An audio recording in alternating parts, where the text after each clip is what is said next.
The drawer was made of rosewood, and it was the only thing in Thornfield House that still smelled of him. Cecily had not meant to open it. The morning had already asked too much of her.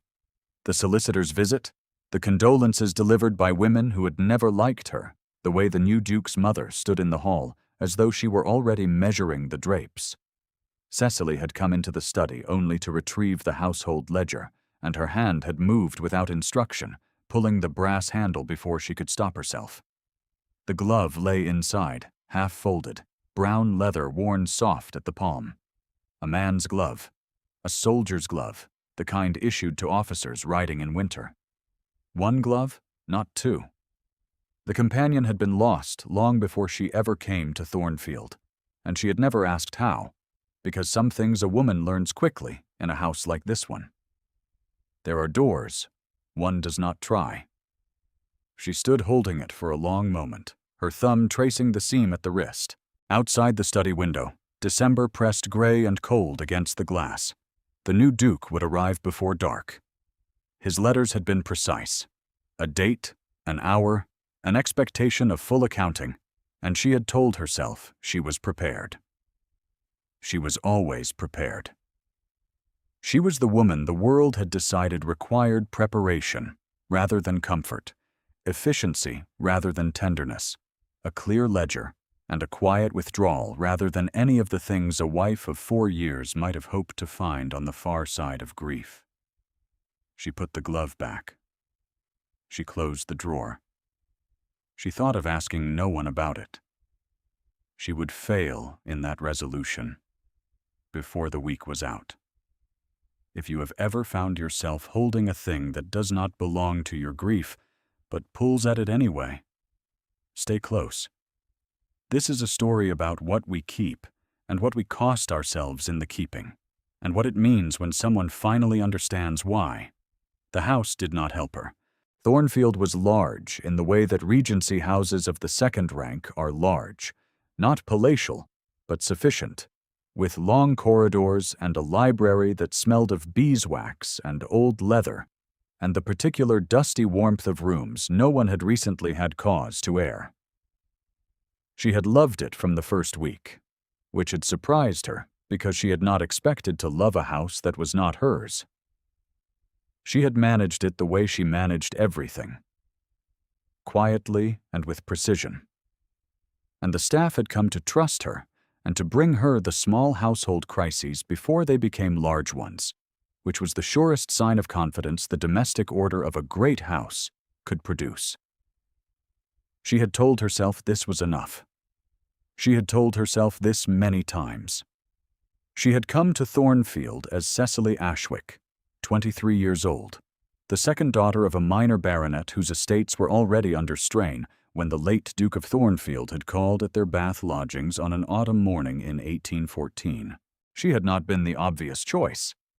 Her elder sister Harriet was prettier in the fashion the season preferred, and their mother had spent 2 seasons steering Harriet toward anything with a title. Yet the Duke had looked at Cecily across the drawing-room with an attention so unusual and so calm that she had first thought him merely absent-minded. He was not absent-minded. He was, as she would learn in the 4 years that followed, a man who looked at things very carefully and said very little about what he saw. He was also 30 years her senior, courteous to the point of formality, and possessed of a household so well-ordered it had not required a mistress's hand for some time. Their marriage had not been unhappy. She was certain of this. She recited it to herself at intervals in the way one recites a fact that is true, but incomplete. What it had been was quiet, and in the quiet, she had learned the house and managed it well. And if her husband had sometimes looked at the study window in the evenings with his thoughts gathered somewhere she could not follow, she had found she respected that distance too much to encroach upon it. He had been kind to her. He had been, she suspected, grateful. She would have to be satisfied with those 2 things, and she had told herself she was. Then he died of a fever in November, and left her the house in trust. and the solicitor had explained with painful delicacy that while the generous provision held, the entailed estate itself passed to the male line, and the male line was one Gideon Ashmore, the late Duke's nephew, who was 32 years old, had served as an officer in the peninsula, and had been living in a modest property in Derbyshire since his discharge in 1812. He had not been in society. She had never met him. The solicitor had called him deliberate. The Dowager Duchess, who was Cecily's mother-in-law, and who had never quite surrendered the informal title despite its technical inaccuracy, called him cold. Lady Marjorie said this in the same tone she used for everything she considered beneath the dignity of Thornfield, a smooth, settled certainty that the correct order of things was legible to anyone with sufficient breeding to perceive it. She had been saying it since Gideon's letters arrived, each one efficient, each one stripped of the pleasantries she considered her social currency. "Cold," she said to Mrs. Whitton, the housekeeper, in the passage outside the dining room, just loud enough to be heard 2 doors away, where Cecily was writing out the guest list for the Duke's memorial gathering. "The boy has the manners of a sergeant major and the warmth of a January crossing. She will do well to begin looking for her own situation immediately." Cecily finished writing the name she was on and did not allow her hand to pause. The new Duke arrived at 4 o'clock in the afternoon, and he did not arrive as she had expected. She had expected someone who announced himself. The late Duke had been tall, white-haired, deliberate in his entrances in the way of men who have been significant for a long time. She had readied herself for a version of that, something ducal, something that would fill the hall and require management. What she got was a man in a plain traveling coat, mud-dark at the hem, who handed his hat to the footman without ceremony and stood in the entrance hall looking at the house as though he were calculating something, not gloating over it. He was not unhandsome. He was lean in the way that came from years of insufficient provisioning rather than deliberate discipline, with dark hair gone slightly too long and a face that looked as though it had spent extended time outdoors and not minded. His eyes were gray, and they moved across the hall with the quick, assessing efficiency she associated with men who had learned to read rooms under circumstances that punished inaccuracy. He saw her standing at the foot of the stairs, and the assessment paused. "Your Grace," she said, and bobbed her head, which felt immediately ridiculous, and was nonetheless correct. He said, "Mrs. Ashmore," and his voice was lower than she had expected, and level in a way that was not unfriendly. It was simply a voice that had learned not to announce itself unnecessarily. They stood in the hall for a moment that was longer than it should have been. Then Lady Marjorie appeared from the drawing room, diamonds catching the candlelight, and the moment dissolved into the formalities for which Cecily was grateful, because her heartbeat had done something unexpected in the brief silence, and she required a moment to correct it. The days that followed arranged themselves into a pattern she had not anticipated. She had expected to be managed out of the house's daily functions. That was what new masters did.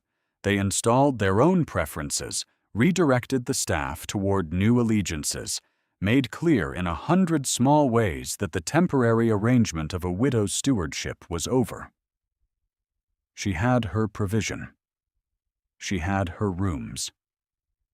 She had been preparing herself to become decorative and peripheral, which she had been told repeatedly was the appropriate posture for a woman in her position. He did not manage her out of anything.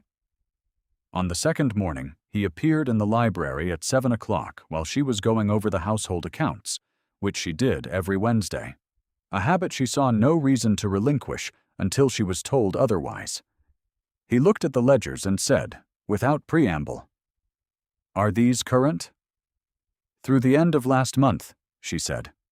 "Show me the tenant schedule." It was not phrased as a request. It was not meant unkindly. She found, to her own surprise, that she simply turned the ledger and pointed to the column in question. He studied it for 7 minutes without speaking, asked 2 specific questions about the Hallows Farm drainage, thanked her briefly, and left. She sat with her hand flat on the open ledger for a moment afterward, trying to identify what had happened to her composure. It was not that he had been charming. He had not been charming. It was something else, something she could not quite find the word for in the vocabulary available to widows in the first month of their grief. The word, had she permitted herself to reach for it, might have been seen. On the 5th day, he asked her to walk the grounds with him, which was a practical request about the fence along the south pasture and which occupied 40 minutes of her morning.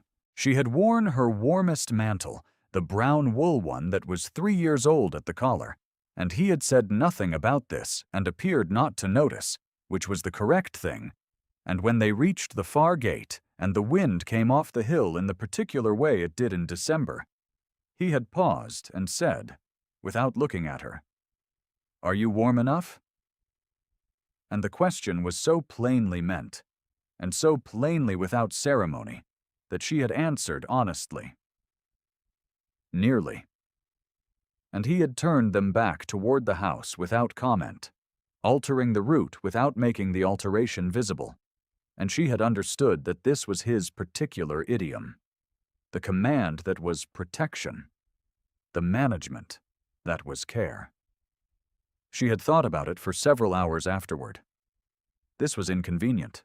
She heard the second repetition of Lady Marjorie's judgment on a Thursday at the memorial gathering in the conservatory from the lips of Lady Constance Faraday, who was the most beautiful woman in the county and who had been positioned at Gideon's right elbow for most of the evening by his mother's engineering.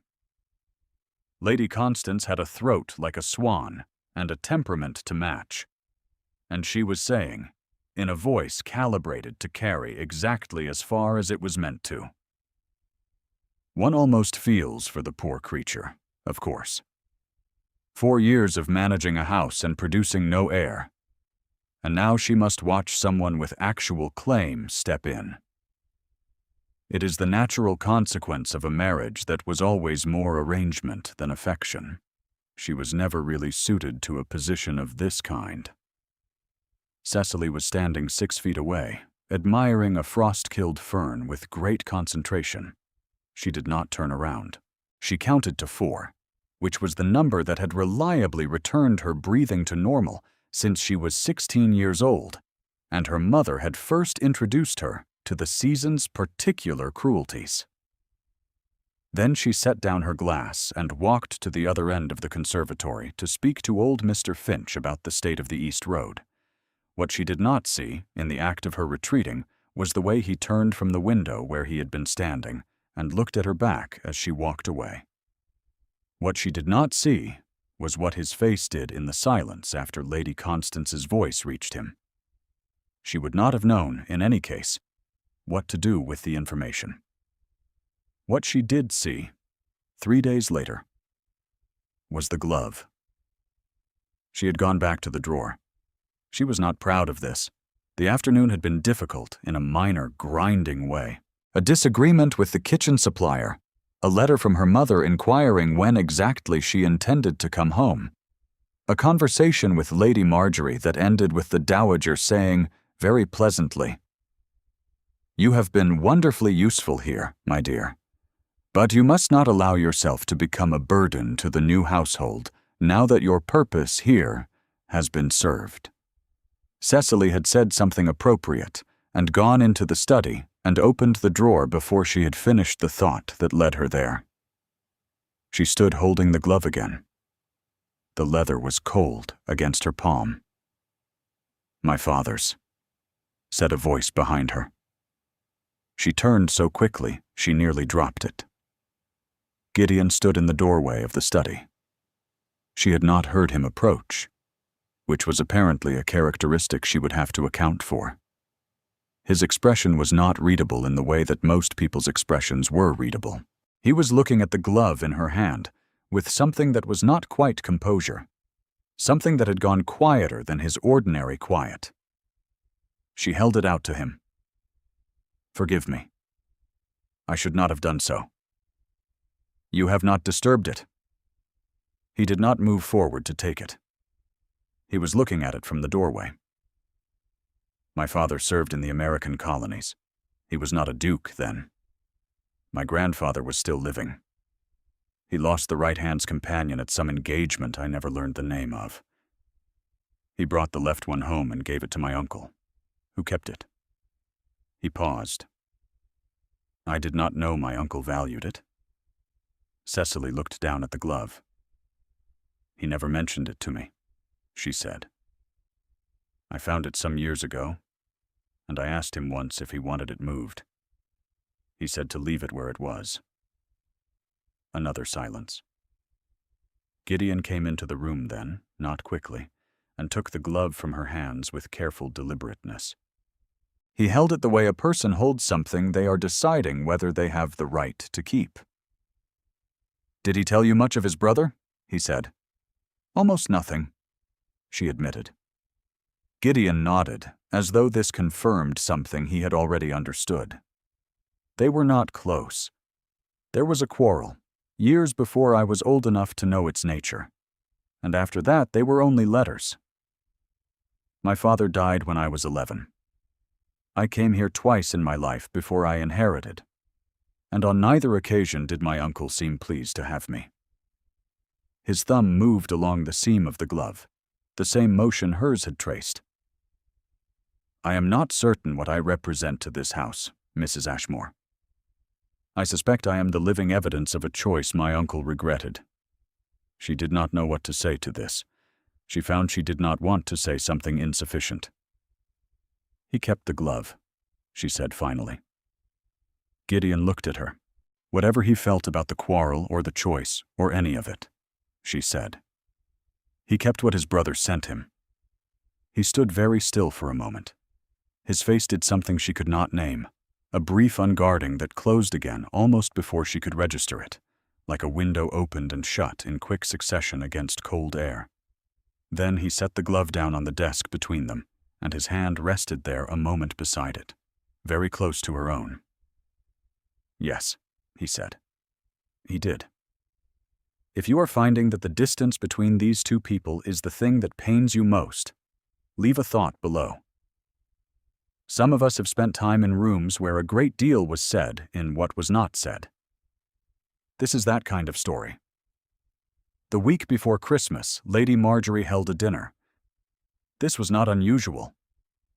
Lady Marjorie held dinners the way some women kept gardens, as evidence of ongoing authority over the landscape. What was unusual was the composition of the table. Lady Constance Faraday, accompanied by her mother, Mr. Aldous Prewitt, a solicitor from London who had some connection to the late Duke's legal affairs, and two of Lady Marjorie's oldest friends, both of whom had known Thornfield since before Cecily existed, and who wore their familiarity with the house like an inheritance of their own.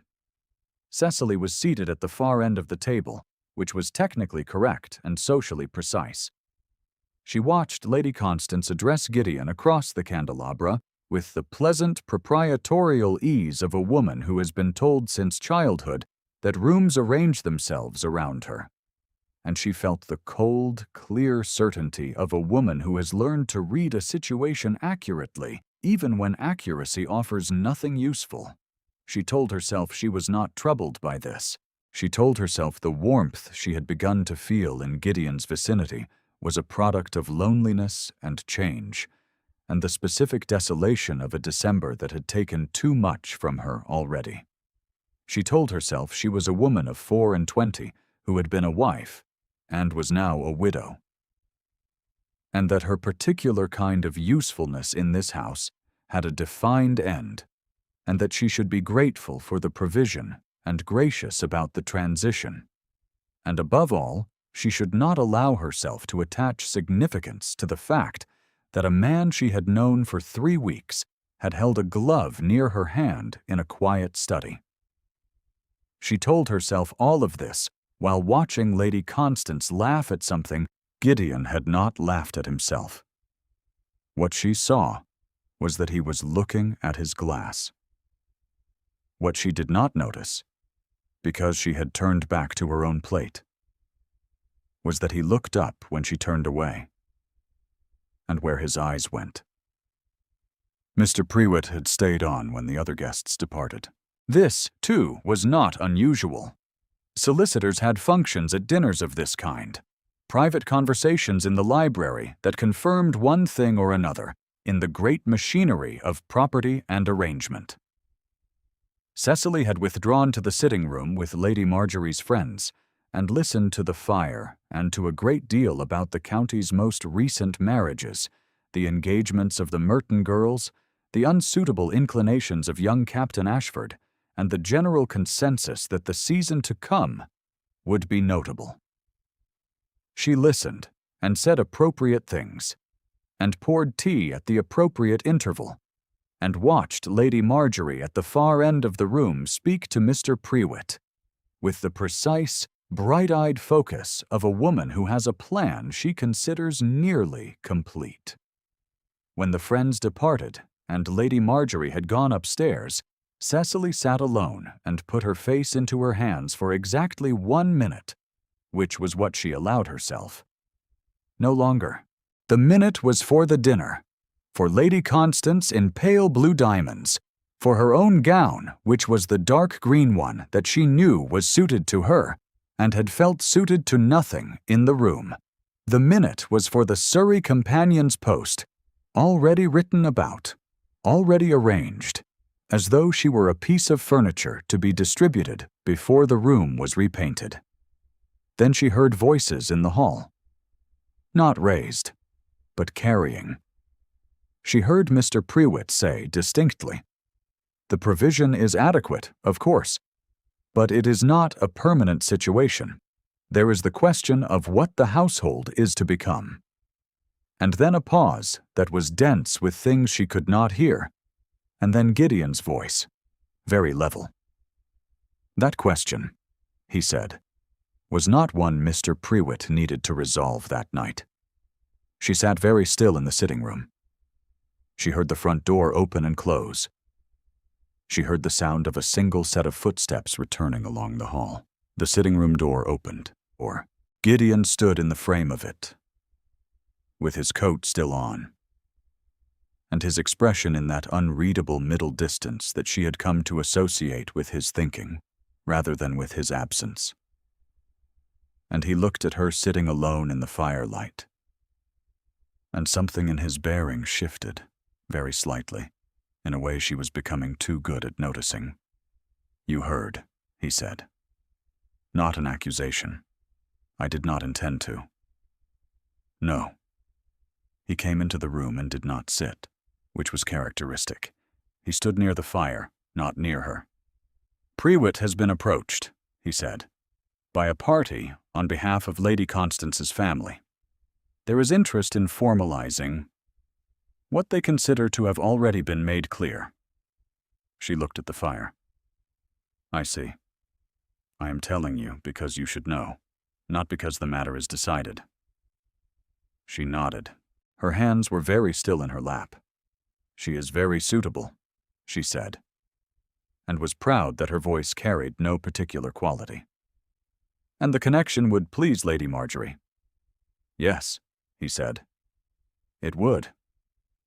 A silence settled between them that was heavier than the ordinary silences of the house. Cecily became aware of the fire, the cold pressing at the window behind the curtain, the distance between his place near the hearth and her place in the chair that was not very far at all, and was, nonetheless, a distance she had no right to cross. "Do you want to be here?" he said. She looked up. He was watching her in the direct way he had, the gray eyes that assessed and did not pretend to be doing something else. "I beg your pardon?" "Thornfield," he said. "Do you want to remain here?" "Not precisely that." He stopped, began again with the precision of a man choosing words with care. "I do not mean in the administrative sense. I mean in the sense that matters." Her heart performed the movement that had been troubling her since the hall. "I think," she said carefully, "that I do not have the right kind of answer to that question." "You are the only one who has any kind of answer at all," he said. since I am the one who is asking it." She stood up. Not because she had decided to, but because sitting still in that chair with that sentence hanging in the firelight had become something she could not manage. She stood up and faced him across the length of the room, which was not very long, and she said, "I have been in this house for 4 years, and I have tried to be what the house required. A manager, a steward, a widow who is grateful and not inconvenient. I am very good at all of those things." She heard her own voice, its steadiness, and was grateful for it. "I do not know how to be anything else in a room that used to belong to my husband." He looked at her. He said nothing for a long moment. Then he crossed the room, not quickly, and stood very close. Closer than was proper, and not so close as to be a declaration. And he said, "You are not inconvenient." And the way he said it was not reassurance. It was something that cost him something to say. She was intensely aware of the warmth of his nearness, the specific quality of the air between them.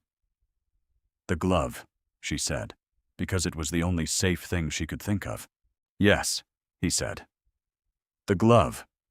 They stood there for a moment in the firelight while December did what December does, and then he stepped back, which was the correct thing, and she breathed again, which was the necessary thing. And he said, "I am not formalizing anything with the Faraday family," and left the room. She stood for a long time looking at the fire after he was gone. Christmas came, and with it, the thing that Lady Marjorie had been building toward. The gathering at Thornfield on the 23rd of December was the largest the house had held in several years, and Lady Marjorie had arranged it with the precision and transparency of someone who had stopped caring whether the mechanism was visible. Lady Constance was present in pale gold silk, her mother at one elbow and Lady Marjorie herself at the other, forming a composition so deliberate it might have been painted. The room was full of the county's opinion, and the county's opinion had, by the time Cecily arrived, already assembled itself into something coherent. Here was the new Duke, and here was the appropriate continuation, and here was the widow who had been perfectly useful and would now have the grace to step away. Lady Marjorie found her in the first hour, near the piano, where no one was playing. "You look tired, my dear," she said, which was how she opened all her most surgical conversations. "I am very well, thank you," Cecily said. "The cold, perhaps." Lady Marjorie opened her fan. "I have been meaning to speak to you about the spring. There is a charming situation at my cousin's house in Surrey, a companion's post, very respectable, and the family is entirely agreeable. I have taken the liberty of writing on your behalf." Cecily said, "You are very kind. You must not allow sentiment to keep you in a house where you will soon be entirely surplus to requirements." Lady Marjorie said, still pleasantly, still with the fan in motion. "She is a poor little thing. The governess always said as much. I have heard it 3 times from 3 separate mouths, and there is truth in common report. You have done well to be agreeable this long. There is no further dignity in remaining." Something in Cecily's chest went still and cold and clear. "I appreciate the sentiment," she said. "I will think on the Surrey situation." She would not. She walked toward the far end of the room with her chin where it belonged, and her breath where it belonged. And the fury so quiet inside her, she could feel it like a hand pressed flat. She did not look for Gideon. She had told herself twice already that she was not, in this room, a woman who looked for him. She was standing near the terrace doors, which were closed against the cold, when she heard Lady Constance's voice clearly above the general conversation. She is a sweet creature, I suppose. Very capable in a domestic way. It is a pity she has no real future here, but then she never quite had. Poor little governess, I believe someone called her.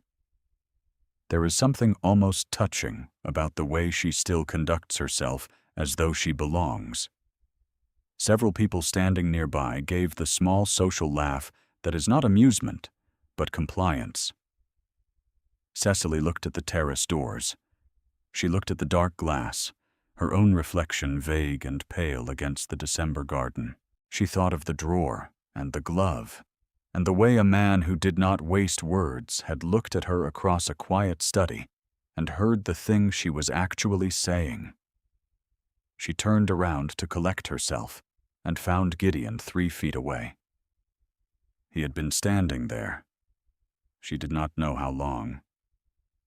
He was watching Lady Constance with an expression she recognized now, not cold and not absent. Thinking. He looked at Cecily. She looked at him. Something passed between them that was not a conversation and was more than a look, and in it she saw, very clearly, a man who had assessed the room and reached a conclusion, and the conclusion was not the one the room had prepared for. He crossed to Lady Constance's side of the room. People made way without realizing they were doing it. He stood beside her and said, in a voice level enough to carry without effort, "Lady Constance." She turned with a smile that was already victory. "Your mother," he said, "has made a proposal through her solicitor that I have not answered. I will answer it now, in the interest of clarity."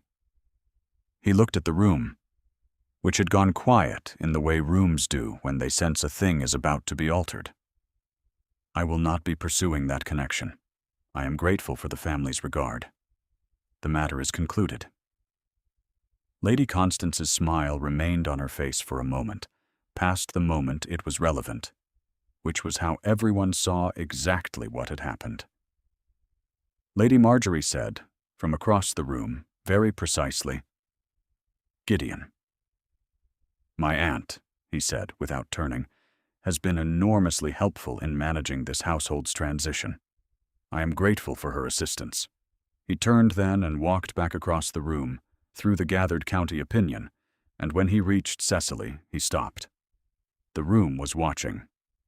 "Cecily," he said, her given name, in his voice, for the first time. "Will you walk with me?" She looked at him. "The gardens are frozen." "Yes," he said. "Come anyway." She went. The terrace was cold and very dark and very quiet after the noise of the room, and their breath showed in the air between them, and he stood facing her on the stone flags with the December garden at his back, and said, with no preamble at all, "I am asking you to stay.